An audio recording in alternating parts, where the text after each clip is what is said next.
Hi everyone, my name is Leanne and today I'm going to be telling you about some short story collections that I have acquired. That's pretty self-explanatory, so I'm just going to get straight into the books. Now the first one is definitely something you've heard about if you've been on BookTube for any amount of time, and that is The Beginning of the World in the Middle of the Night by BookTube's very own Jen Campbell. This is a collection of 12 haunting modern fairy tales which are all about magic, outsiders and lost souls. We have a girl who runs a coffin hotel on a remote island, a boy who thinks his sister has two souls, a couple who are trying to rewrite history, and mermaids who are on display at a local aquarium. I love a good fairy tale retelling, so I'm definitely looking forward to this one. Next up is another collection of fairy tale retellings that I've heard nothing but good things about, and that is New World Fairy Tales by Cassandra Parkin.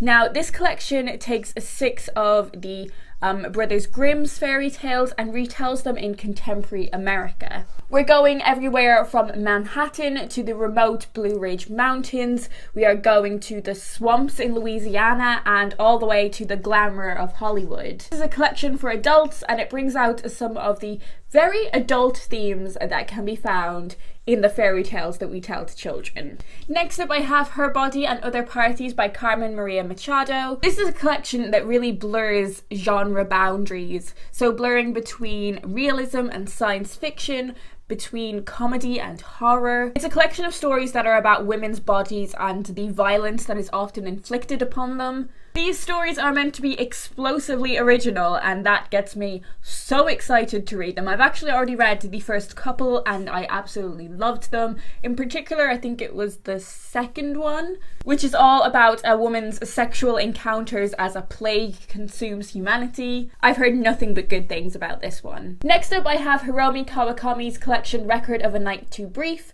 and this is translated from the original Japanese by Lucy North. Here we have 3 stories about 3 different women who are going through experiences of unsettling loss and romance. In one of them, a woman goes through a seemingly unending night with a porcelain girlfriend. A sister mourns her brother who only she can see. An incident with a snake leads a shop girl to uncover the secret snake families that people have been concealing. There definitely seems to be like a fantastical theme to a lot of these short story collections. I don't know if that's just what I was in the mood for. And following in that kind of theme, I have The Paper Menagerie and Other Stories by Ken Liu.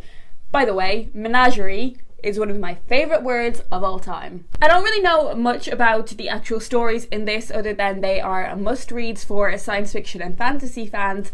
Now, despite what this haul might suggest, I'm not the biggest sci-fi and fantasy fan ever. I do find them a lot more palatable in a short story though, so. Liu is a really highly acclaimed author and this is a collection of his short stories that have won various awards over the years. Between them they have won like all of the big fantasy awards, so the World Fantasy, the Hugo, the Nebula, and the title story, The Paper Menagerie, is the only one to have won all 3 of those. So definitely highly acclaimed ones, and I think I'm really gonna enjoy them. So I've only read one book by Neil Gaiman, but somehow I own loads of his books, including some of his collected shorter works, and the first of those that I have is Smoke and Mirrors, and this is his first short story collection. Again, as you would expect with Neil Gaiman, we've got a lot of fantastical elements to this one, like a woman who can go to the shop and purchase the Holy Grail.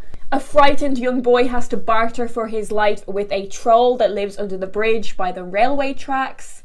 And assassins advertise their services in the Yellow Pages under the term pest control. Is the Yellow Pages still a thing? I don't think I've seen one in years, but it strikes me as the type of thing my mum still might have at her house. I also have his collection Fragile Things, and I don't know too much about this one, to be honest with you, but I imagine it follows in a similar vein and it has really cool, interesting, fantastical stories. And finally we have Trigger Warnings. Now this is the collection that I've probably seen the most hype around. Trigger Warnings is all about the masks we wear and the vulnerabilities that hide beneath them. And I think a couple of the stories in here are like companions to some of his novels. So The Ocean at the End of the Lane, which I have read, and American Gods, which I will probably never read. There is a story that is a spin on the Sherlock Holmes stories, and that sounds really interesting to me. There's another story that explores what the little clicks and clacks are we hear and the creaks that we hear when we are alone in the darkness. And there's one about an igloo made of books. Doesn't that sound fabulous? So that's it. That's all of the short story collections that I'm going to talk about today. Let me know down below if you've read any of these and what you thought of them. I am trying to read at least one short story collection per month this year. This hasn't gone terribly successfully, but I'm determined that for the rest of the year it's gonna go to plan. Anyways, I hope you guys are having a wonderful day, and I will talk to you in my next video.